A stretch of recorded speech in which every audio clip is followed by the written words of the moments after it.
પૂજા વિદ્યાલય online શિક્ષણમાં વિદ્યાર્થી મિત્રો, આજે આપણે ધોરણ 11 પ્રકરણ 4માં રાસાયણિક બંધન અને આણ્વીય રચનાના કેટલાક મુદ્દાઓનો આપણે અભ્યાસ કરવાના છીએ. વિદ્યાર્થી મિત્રો, આજે આપણે આયનીય અથવા તો વિદ્યુત સંયોજક બંધ, જેને આપણે આયનીય બંધ તરીકે ઓળખીએ છીએ, એના વિશે આપણે અભ્યાસ કરવાના છીએ. અહીંયા આપણે કોસેલ અને લુઈસનો જે સિદ્ધાંત છે એની મદદથી આપણે આયનીય બંધની રચના કેવી રીતે થાય છે આપણે આગળમાં થોડો અભ્યાસ કર્યો. પણ એના આધારે આયનીય બંધ બનવા માટે નીચેની બે બાબતો ધ્યાનમાં રાખવી પડે છે. એક બાબત એવી છે કે જે ધન આયન અને ઋણ આયન બને છે એ એમના પરમાણુમાંથી સરળતાથી બનતા હોવા જોઈએ. એટલે મુદ્દામાં લખ્યું છે, અનુવર્તી તટસ્થ પરમાણુઓમાંથી ધન આયન અને ઋણ આયનોની બનવાની સરળતા. બીજા મુદ્દામાં લખ્યું છે કે આપણે જાણીએ તે પ્રમાણે કે ધન આયન અને ઋણ આયન બને ત્યારે સ્થિર વિદ્યુતના નિયમ પ્રમાણે આપણા જે ધન આયન અને ઋણ આયન છે એ એકબીજાની નજીક, એટલે કે સમાન આયન વચ્ચે ઓછામાં ઓછું અપાકર્ષણ અને વિરુદ્ધ આયનો વચ્ચે વધુમાં વધુ આકર્ષણ થાય એવી રીતે સ્ફટિક રચનામાં ગોઠવાશે. ને માટે અહીં લખ્યું છે કે ધન આયન અને ઋણ આયનની ગોઠવણી, એટલે કે સ્ફટિક સંયોજનની લેટીસ, એટલે કે એની લેટીસ રચના, એની સ્ફટિક રચના ગોઠવણ પણ સરળતાથી થતી હોય તો એવા સંયોજનોનું જ અથવા એવા જ આયનીય સંયોજનોનું જ આપણે નિર્માણ થઈ શકે છે. અહીંયા ધન આયનની વાત કરીએ તો ધન આયન જ્યારે બને ત્યારે એનું આયનીકરણ થાય છે. અને આયનીકરણ માટે આપણે એને યાદ રાખીએ છીએ કે આપણે જે ઉર્જા આપવી પડે છે એને આપણે આયનીકરણ એન્થાલ્પી તરીકે ઓળખીએ છીએ. અને આયનીકરણ એન્થાલ્પી આપીએ ત્યારે જ પરમાણુમાંથી ઇલેક્ટ્રોન દૂર થઈ અને ધન આયન મળે છે. એવી જ રીતે ઋણ આયનનું નિર્માણ કેવી રીતે થશે? તો ઋણ આયનમાં પણ આપણે જાણીએ છીએ ઇલેક્ટ્રોન પ્રાપ્તિ એન્થાલ્પી. ઇલેક્ટ્રોન પ્રાપ્તિ એન્થાલ્પી એટલે તટસ્થ વાયુરૂપ પરમાણુ ઇલેક્ટ્રોન મેળવશે. આ ઇલેક્ટ્રોન મેળવે ત્યારે ઉર્જા મુક્ત થાય છે, જેને આપણે ઇલેક્ટ્રોન પ્રાપ્તિ એન્થાલ્પી તરીકે આપણે ઓળખીએ છીએ. મોટાભાગે આપણે જાણીએ છીએ પ્રમાણે આયનિક એન્થાલ્પી દરમિયાન ઉષ્મા મુક્ત થતી હોય છે. તો આપણે અહીંયા બે પ્રકારની એન્થાલ્પી જોઈએ. એક એન્થાલ્પી, જેને આપણે આયનિક એન્થાલ્પી કહીએ છીએ, એ ઉષ્મા શોષક છે. અને ઇલેક્ટ્રોન પ્રાપ્તિ એન્થાલ્પી એ મોટાભાગે ઉષ્માક્ષેપક હોય છે. આમ તો ઉષ્માક્ષેપક અથવા ઉષ્મા શોષક હોય શકે, પણ એ અમુક પરમાણુ અથવા અમુક તત્વો માટે જ ઉષ્મા શોષક હોઈ શકે છે. તો અહીંયા આપણે યાદ રાખવાના છે, આપણી આ આયનિક એન્થાલ્પી અને ઇલેક્ટ્રોન પ્રાપ્તિ એન્થાલ્પી આ બંનેના મૂલ્યને ધ્યાનમાં રાખી અને આપણે આયનીય બંધ સમજવાના છે. તો અહીંયા આપણે યાદ રાખીશું કે આયનિક એન્થાલ્પી જેનું મૂલ્ય ધન હોય અને ઇલેક્ટ્રોન પ્રાપ્તિ એન્થાલ્પી જેનું મૂલ્ય ઋણ હોય. તો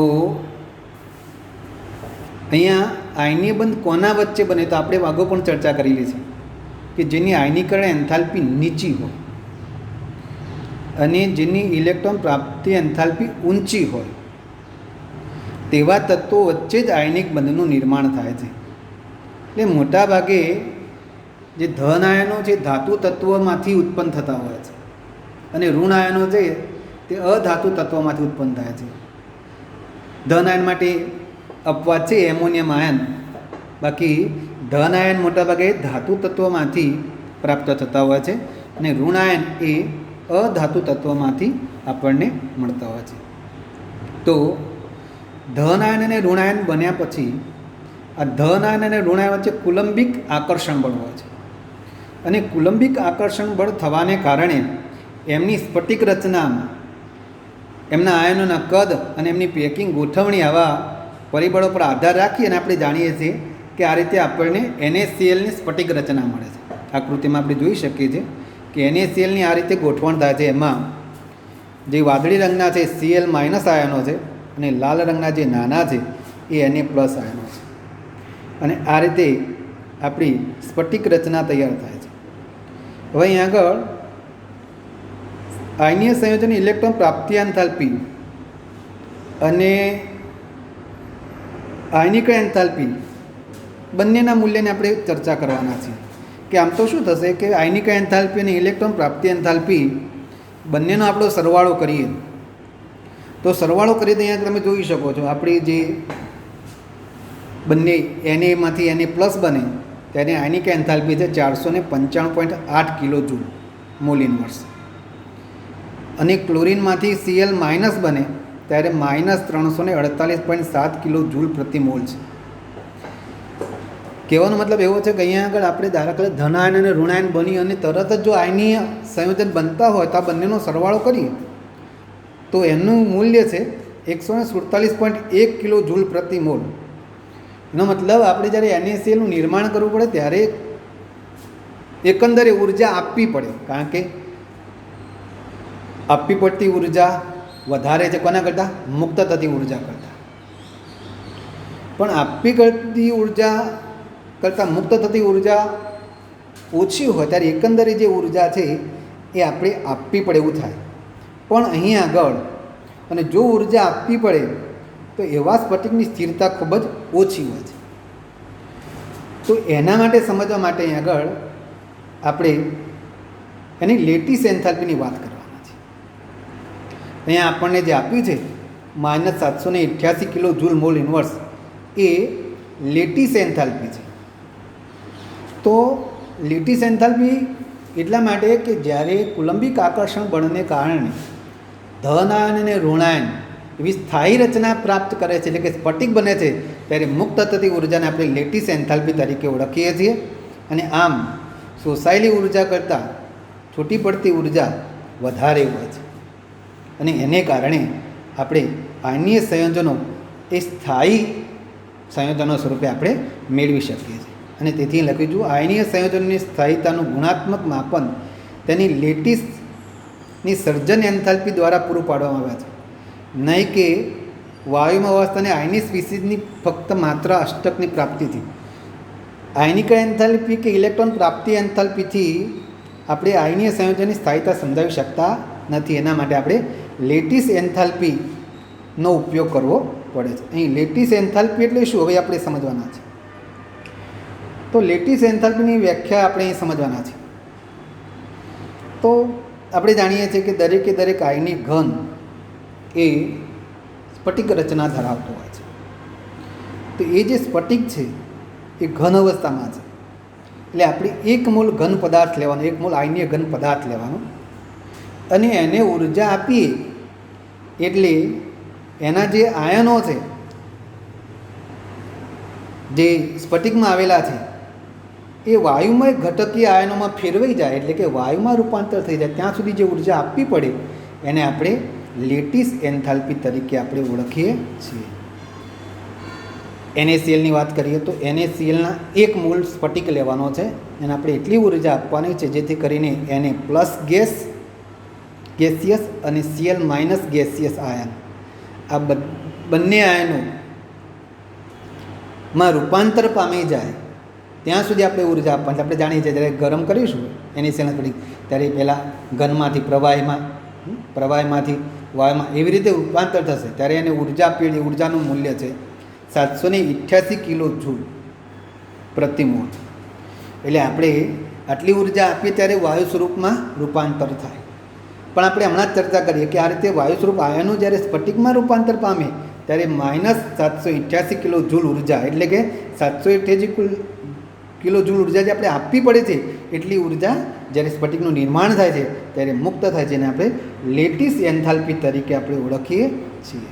તો મેં તમને કીધું એમ કે લેટિસ એન્થાલ્પીનું નિર્માણ કેવી રીતે થાય? તો જે અસમાન ભાર ધરાવતા આયનો છે એમના વચ્ચે આકર્ષણ અને સમાન ભાર ધરાવતા આયનો વચ્ચે અપાકર્ષણ, આ બંને બળોને સંતુલિત કરી અને ત્રિપરિમાણમાં આપણા સ્ફટિકનું નિર્માણ કરશે. એટલે આપણે કહેવાના છીએ કે આકર્ષણ બળ વધુ હોય પણ અપાકર્ષણ બળ ઓછું હોય એવા પ્રકારની સ્ફટિક રચનાનું નિર્માણ થાય છે. અને ત્યારે જે ઉર્જા મુક્ત થાય છે એને આપણે લેટિસ એન્થાલ્પી તરીકે ઓળખીએ છીએ. આયનિક ઘન માટે આ લેટિસ એન્થાલ્પી એ ખૂબ જ અગત્યનો છે. હવે અહીં આપણે કેટલાક બંધ પ્રાચલો એટલે આપણા અણુની રચનામાં જરૂરી એવા કેટલાક પર્યાયો છે જે સમજવા ખૂબ જ જરૂરી છે. પહેલું એક પર્યાય છે આપણા માટે બંધ લંબાઈ. બંધ લંબાઈ એટલે શું? કોને બંધ લંબાઈ કહેવાય?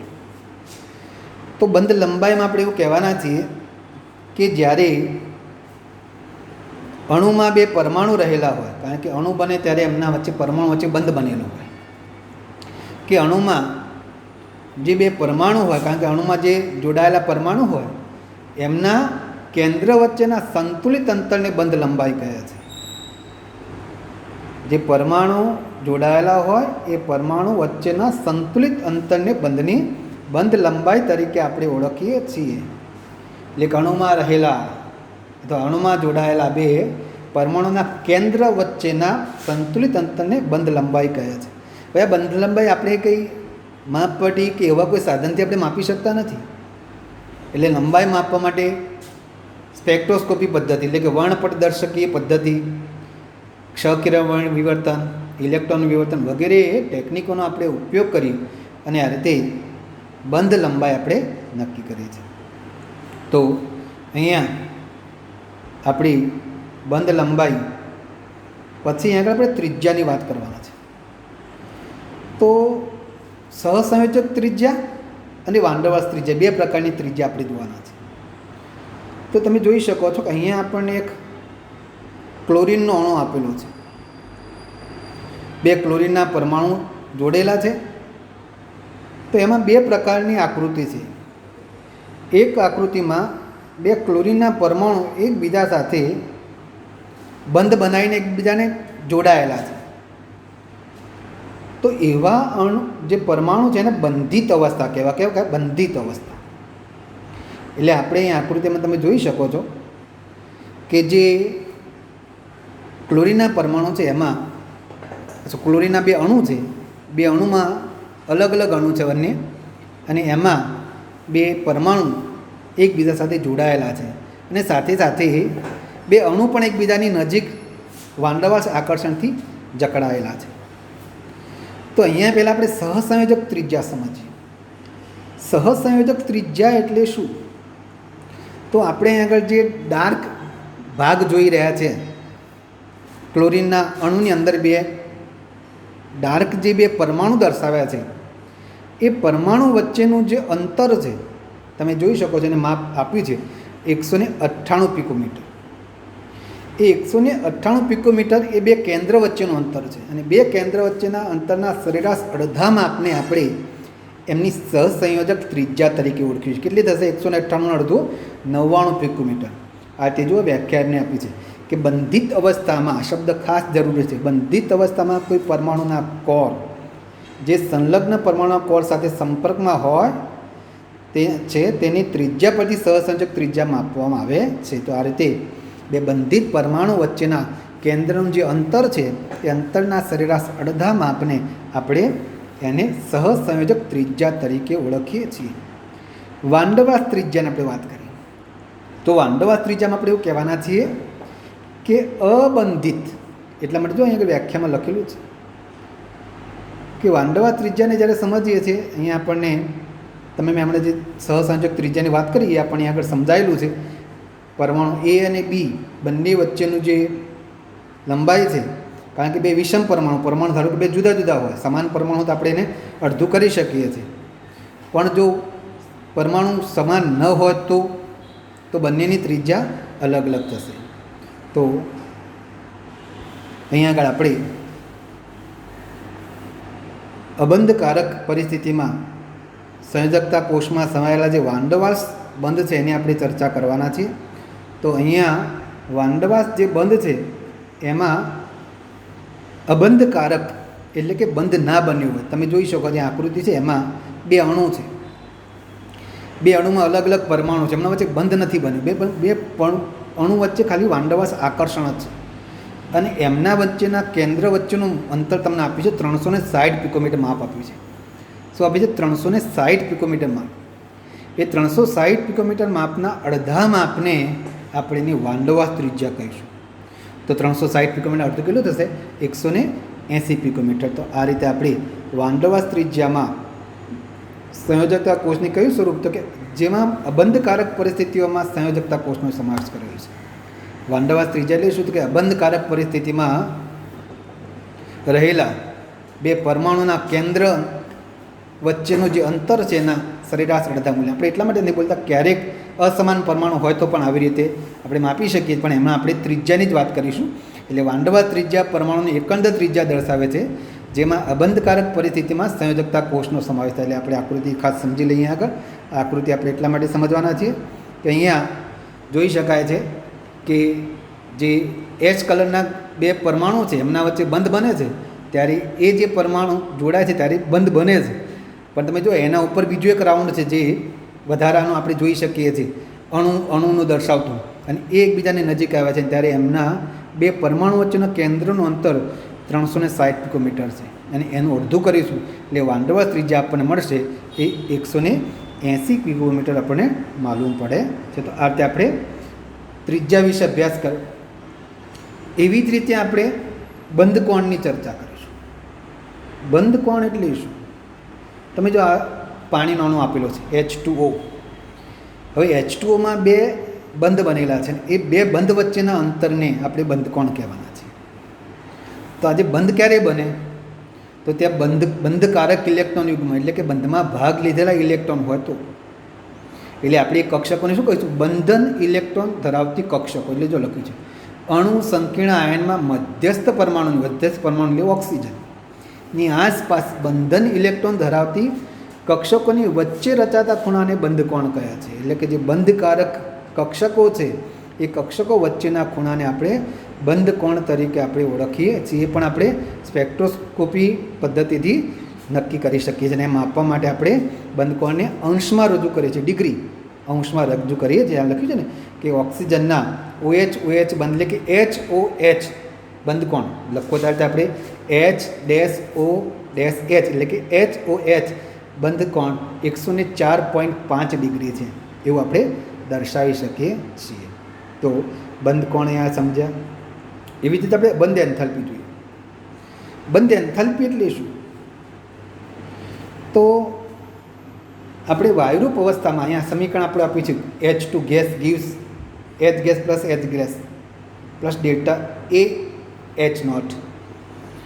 તો અહીંયા આપણે વાયુમય અવસ્થામાં બે પરમાણુ વચ્ચે ખાસ પ્રકારના એક મૂળ બંધ તોડવા માટે અહીંયા દાખલે H2 અણુ છે એના બે પરમાણુ પણ કઈ અવસ્થામાં? વાયુ અવસ્થામાં.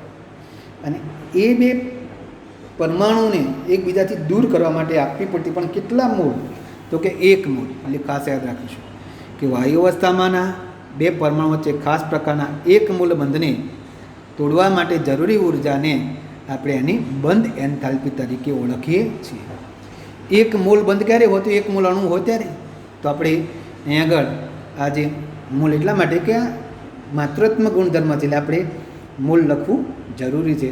તો અહીંયા આગળ એનું એન્થાલ્પીનો બંધ એન્થાલ્પીનો એકમ છે કિલો જૂલ પ્રતિ mall.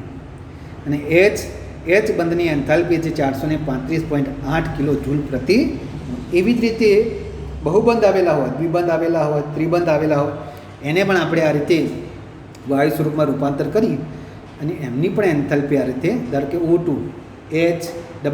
O double bond O બંધની બંધ એન્થાલ્પી છે 498 કિલો જૂલ પ્રતિ મોલ. એટલે N ટ્રિપલ બોન્ડ N એની બંધ એન્થાલ્પીનું મૂલ્ય છે 946.0 કિલો જૂલ પ્રતિ મોલ. એવી રીતે કેટલાક વિષમ કેન્દ્રીય અણુ હોય એમની બંધ એન્થાલ્પી આપણે આગળ જોઈએ છે તો એ પણ આપણને 431 કિલો જૂલ પ્રતિ મોલ. તો અહીંયા આવી રીતે આપણે બંધની બંધ એન્થાલ્પી માપી શકીએ છીએ. પણ જ્યારે બહુપરમાણીય અણુ આવેલા હોય, દાખલા તરીકે તો 2 પરમાણુ હતા, O2 2 ઓક્સિજન પરમાણુ, N2 2 નાઇટ્રોજન પરમાણુ, H2 2 હાઇડ્રોજન પરમાણુ, પણ H2O જેને આપણે બહુપરમાણ્વીય અણુ તરીકે ઓળખીએ છીએ, ત્યારે એમાં 2 OH બંધ આવેલા છે. શું આવેલું છે એમાં? 2 OH બંધ આવેલા છે. અને 2 OH બંધ આવેલા હોય ત્યારે પહેલો OH બંધ તોડીએ ત્યારે એની ઉર્જા 502 કિલો જૂલ પ્રતિ મોલ છે, અને બીજો OH બંધ તોડો ત્યારે એની એન્થાલ્પી 427 કિલો જૂલ છે. એટલે કે બંધ એન્થાલ્પી જ્યારે બંધ બદલાશે, 2 બંધ હોય અણુમાં, તો એક બંધ માટે જુદી, બીજા બંધ માટે જુદી. એવું એટલા માટે થાય કે પહેલાં બંધ કરતાં બીજા બંધનું રાસાયણિક પર્યાવરણ બદલાઈ જશે.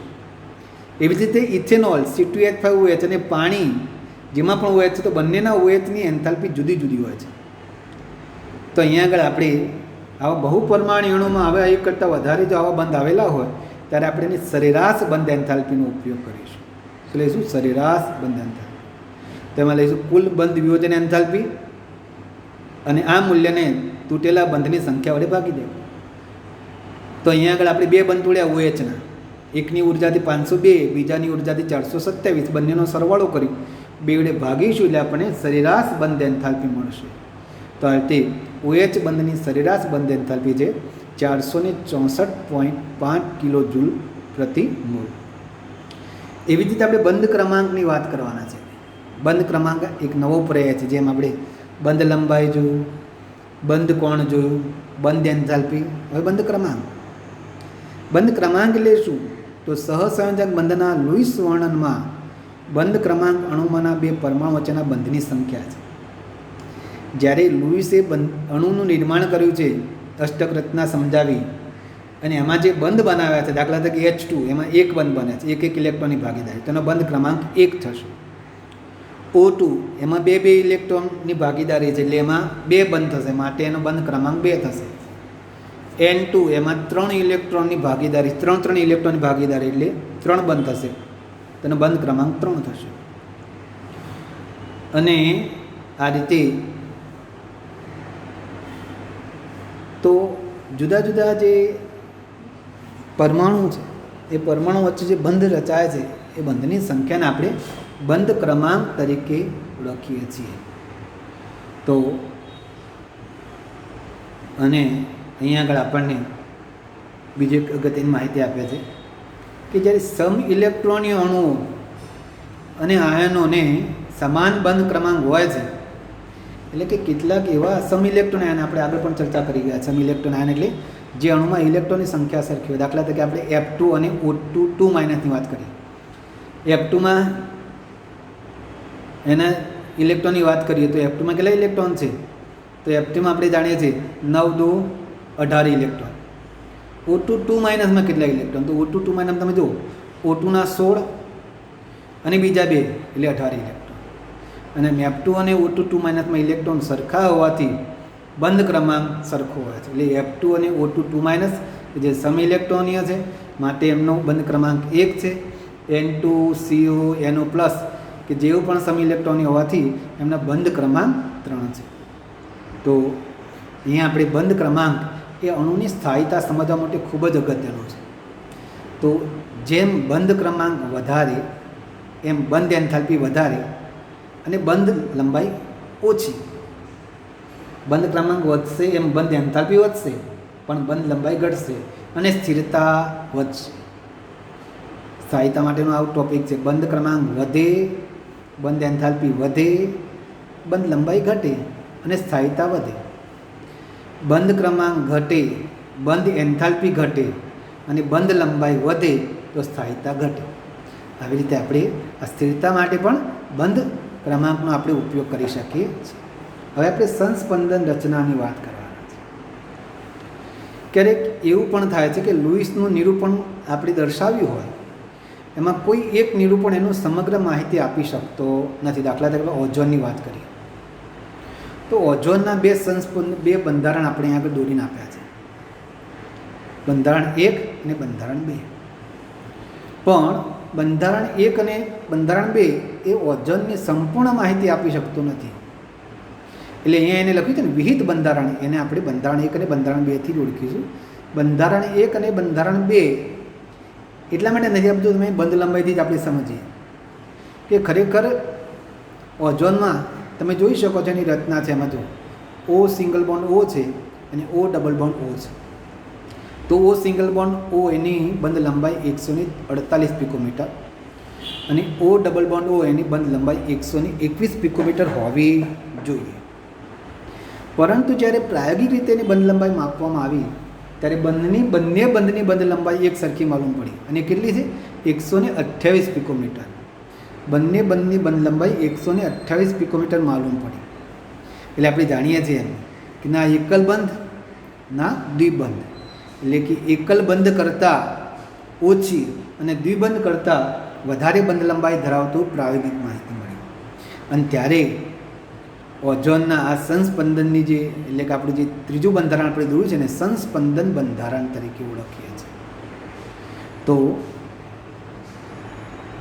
અહીંયા આગળ આપણે એવું કહીએ છીએ કે આ રીતે બંધારણ 1 અને બંધારણ 2 એ આપણે ચોકસાઈપૂર્વક આપણા ઓઝોનના ગુણધર્મો વર્ણન કરી શકતું નથી. એટલે આ લખ્યું છે કે આ સંસ્પંદનના ખ્યાલ પ્રમાણે જ્યારે એક જ લુઈસ રચના અણુને ચોકસાઈથી વર્ણવી શકે નહીં ત્યારે સમાન ઉર્જા, કેન્દ્રના સ્થાન અને બંધકારક અને અબંધકારક ઇલેક્ટ્રોન યુગ્મ દર્શાવતા ઘણા પ્રમાણિત સ્વરૂપો ગણતરીમાં લેવાય છે અને તેને સંકરણ રચના અણુને ચોકસાઈપૂર્વક વર્ણન કરે છે. તો આવી રીતે એક બંધારણ જો ના સમજાઈ શકતો એના જેવું બીજું બંધારણ અને એની મદદથી આપણે સંકરણ બંધારણ મેળવી શકીએ છીએ. આ રીતે આપણું બંધારણ 3 એ સંકરણ બંધારણ છે અને એને આપણે સંકરણ બંધારણ દર્શાવવું હોય ત્યારે એમાં ઓક્સિજન એમના વચ્ચે 2 છેડે તીરવાળું અથવા 3 બંધ આપે છે અથવા જો આવે છે ને બંને છેડે તીર હોય એવું નિશાન કરીને આપણે સંસ્પંદન બંધારણ દર્શાવી શકીએ. એટલે બંધારણ 1 એ સતત બંધારણ 2માં, બંધારણ 2 એ સતત બંધારણ 1માં રૂપાંતરણ થાય છે.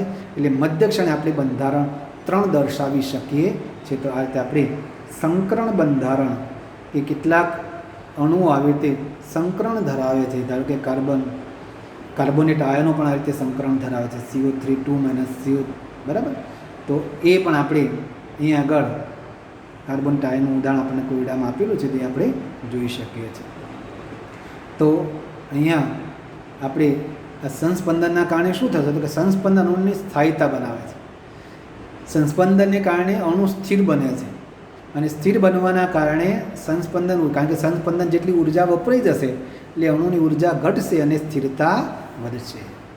તો અહીંયા સંસ્પંદન બંધ એ એવી રીતે ખાસિયત છે કે તમે ત્રીજું જે બંધારણ જોયું એ બંધારણ 1 અને બંધારણ 2 અને એમના સ્વરૂપની ઉર્જા કરતાં નીચી હોય છે. એટલે કે અહીંયા આપણે જે ઓઝોનનું બંધારણ 1 જોયું, બંધારણ 2 જોયું, એ બંધારણ 2 કરતાં સંસ્પંદન જે બંધારણ છે બંધારણ 3 એની ઉર્જા પેલા 2 બંધારણ કરતાં ઓછી હોય છે, નીચી હોય છે, કારણ કે એની સ્થિરતા વધારે હોય છે. સંસ્પંદન એ અણુની સ્થિરતા માટે ખૂબ જ અગત્યનું પરિબળ છે. હવે આપણે આગળ બંધની ધ્રુવીયતાની ચર્ચા કરવાના છે. બંધની ધ્રુવીયતા એટલે શું? કોને બંધની ધ્રુવીયતા કહેવાય?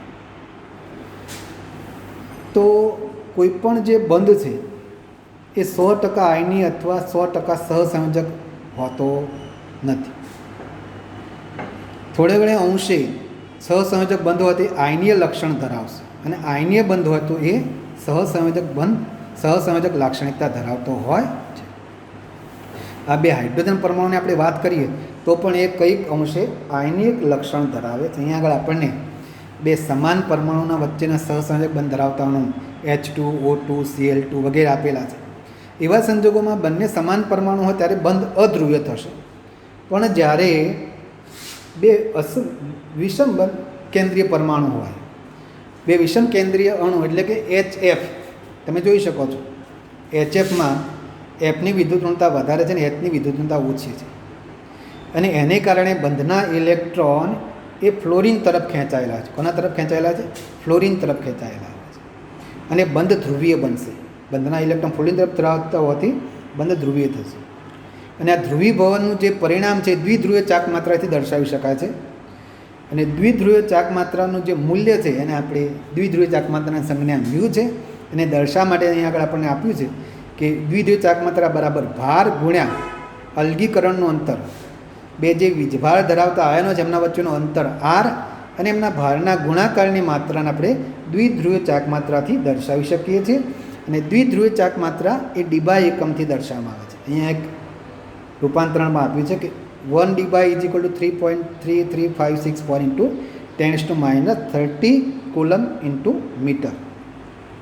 હવે અહીં આગળ આપણે યાદ રાખીએ દ્વિધ્રુવીય ચાક માત્રા સદિશ છે અને પ્રણાલિકા અનુસાર એને નાના તીર વડે દર્શાવીએ છીએ.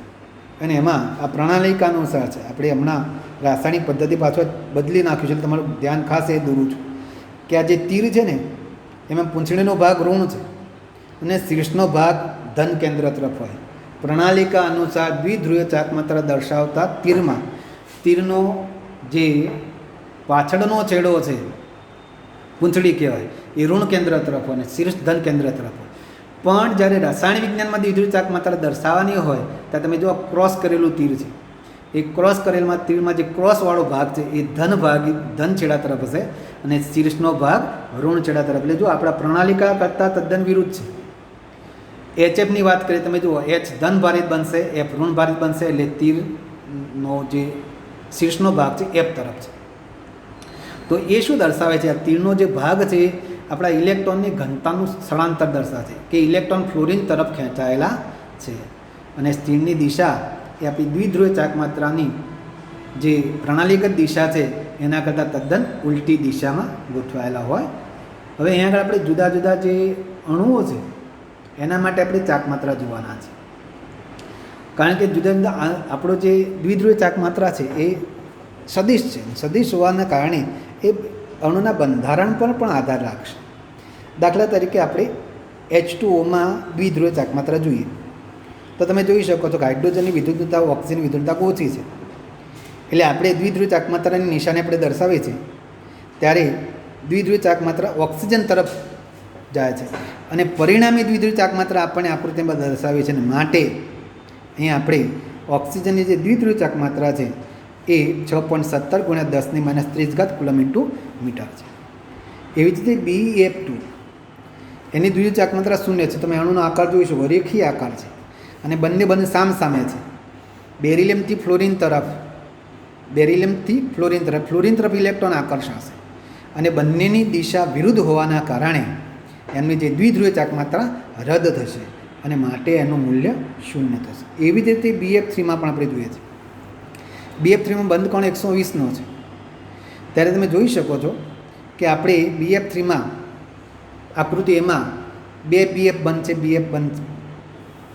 જમણી બાજુના 2 BF બંધ છે એ BF બંધની પરિણામી દ્વિધ્રુવીય ચાક માત્રા પણ દર્શાવે છે અને ડાબી બાજુ તરફ જે જતો એક દ્વિધ્રુવીય ચાક માત્રા ધરાવતું જે BF બંધ છે એની દ્વિધ્રુવીય ચાક માત્રા દર્શાવે છે. અને બીમાં આપણને પરિણામી દ્વિધ્રુવીય ચાક માત્રા દર્શાવે છે. તમે જોઈ શકો છો કે આ આખી રચના ત્રિકોણીય છે પણ એ બંનેની દ્વિધ્રુવીય ચાક માત્રા તમે જોઈ શકો છો કે પરસ્પર વિરુદ્ધ દિશામાં હોવાને કારણે પેલા 2 BF બંધ છે ને એની એક દિશામાં અને એક BF બંધ છે એની વિરુદ્ધ દિશામાં હોવાથી એની દ્વિધ્રુવીય ચાક માત્રાનું મૂલ્ય 0 છે. અને છેલ્લે આપણે એક કારણ સમજવાના છીએ, રસપ્રદ બાબત છે. Na3 અને NF3 બંનેના અણુનો આકાર આપણે જાણીએ છીએ ત્રિકોણીય પિરામિડલ છે. તેમ છતાં Na3ની દ્વિધ્રુવીય ચાક માત્રા 4.90 × 10⁻³ કુલમ મીટર છે અને NF3ની પરિણામ દ્વિધ્રુવીય ચાક માત્રા 0.8 × 10⁻30 કુલમ ઇન્ટુ મીટર છે. અને આ સમજવા માટે આપણે આકાર સમજવો ખૂબ જ જરૂરી. તમે જોઈ શકો છો આકારમાં NH3નો આકાર છે એમાં હાઇડ્રોજનથી નાઇટ્રોજન તરફ, નાઇટ્રોજનની વિદ્યુતતા વધારે છે એટલે બધા જે હાઇડ્રોજન NH બંધના ઇલેક્ટ્રોન છે નાઇટ્રોજન તરફ ખેંચાયેલા છે. એટલે એની પરિણામી દ્વિધ્રુવીય ચાક માત્રા નાઇટ્રોજન તરફ છે અને માટે એનું મૂલ્ય 4.90 × 10⁻³ કુલમ મીટર છે. એવી જ રીતે NF3માં આપણે વાત કરીએ ત્યાં તો NF3માં પણ આ રીતે નાઇટ્રોજન એ આ રીતે ફ્લોરિન તરફ આકર્ષાયેલા હોય છે અને ફ્લોરિન તરફ આકર્ષાયેલા હોવાના કારણે તમે જોઈ શકો છો કે એની પરિણામે દ્વિધ્રુવીય ચાક માત્રા એક નીચેની તરફ છે, એક ઉપરની તરફ છે અને માટે એનું મૂલ્ય 0.80 × 10⁻30 કુલમ ઇન્ટુ મીટર થાય છે. અને આ રીતે NF3ના અણુમાં જુદી જુદી દિશામાં દ્વિધ્રુવીય ચાક માત્રા વહેંચાઈ જાય છે. ત્યારે NH3ના અણુમાં નાઇટ્રોજન તરફ દ્વિધ્રુવીય ચાક માત્રા એકઠી થાય છે અને આ રીતે આપણે આ દ્વિધ્રુવ ચાક માત્રા એકંદરે કેટલી દ્વિધ્રુવ ચાક માત્રા આપણે ગણી શકીએ. આવું જ જ્યારે આપણે વાત કરી કે સહસંયોજક બંધ હંમેશા આયનીય થોડાક અંશે આયનીય હોય, એમ દરેક આયનીય બંધ કંઈક અંશે સહસંયોજક હોય. એ આ આયનીય બંધની સહસંયોજક લાક્ષણિકતા ફજાને એના 3 મુદ્દામાં અહીંયા આગળ આપણે રજૂ કરી છે. આપણે જરા જોઈ લઈએ કે જે દ્વિધ્રુવ ચાક માત્રા છે, મતલબ અહીંયા આપણે જેમ પહેલાંમાં સહસંયોજકમાં આયનીય લાક્ષણિકતા જોઈએ, હવે આયનીય બંધમાં સહસંયોજક લાક્ષણિકતા કે ધન આયનનું નાનું કદ અને ઋણ આયનનું મોટું કદ હોય તો આયનીય બંધમાં વધુ સહસંયોજક લાક્ષણિકતા હોય. બીજું, જેમ ધન આયન પર વધારે ભાર હોય તો આયનીય બંધની સહસંયોજક લાક્ષણિકતા વધારે. અને ત્રીજો મુદ્દો છે આપણે કે આમ સમાન કદ અને ભાર ધરાવતા સંક્રાંતિ ધાતુના ધન આયનમાં જેની ઇલેક્ટ્રોનની રચના N-1d NS0 છે, તે આલ્કલી અને આલ્કલાઇન અર્ધ ધાતુના ધન આયન જેની ઇલેક્ટ્રોન રચના ઉમદા વાયુ તેના કરતાં વધુ ધ્રુવીકરણ પામે છે. એટલે અહીંયા આગળ સંક્રાંતિ ધાતુ તત્વ જે આપેલી ઇલેક્ટ્રોન રચના ધરાવે એના કરતાં એ જે આલ્કલી ધાતુના આલ્કલાઇન અર્ધ ધાતુ છે, જે નિષ્ક્રિય તત્વ આલ્કલી ધાતુના આલ્કલાઇન અર્ધ ધાતુના જે આયનો છે નિષ્ક્રિય તત્વ જેવી ઇલેક્ટ્રોન રચના ધરાવશે, એના કરતાં પેલા સંક્રાંતિ ધાતુના આયનો વધારે ધ્રુવીકરણ પામે છે. તો આ રીતે આપણે આયનીય સંયોજનો કેવી રીતે સહસંયોજક લાક્ષણિકતા ધરાવે છે એ આપણે આ 3 મુદ્દાથી સમજી શકીએ, જેને આપણે ફજાનનો નિયમ અથવા ફજાનનો સિદ્ધાંત તરીકે પણ આપણે ઓળખીએ છીએ.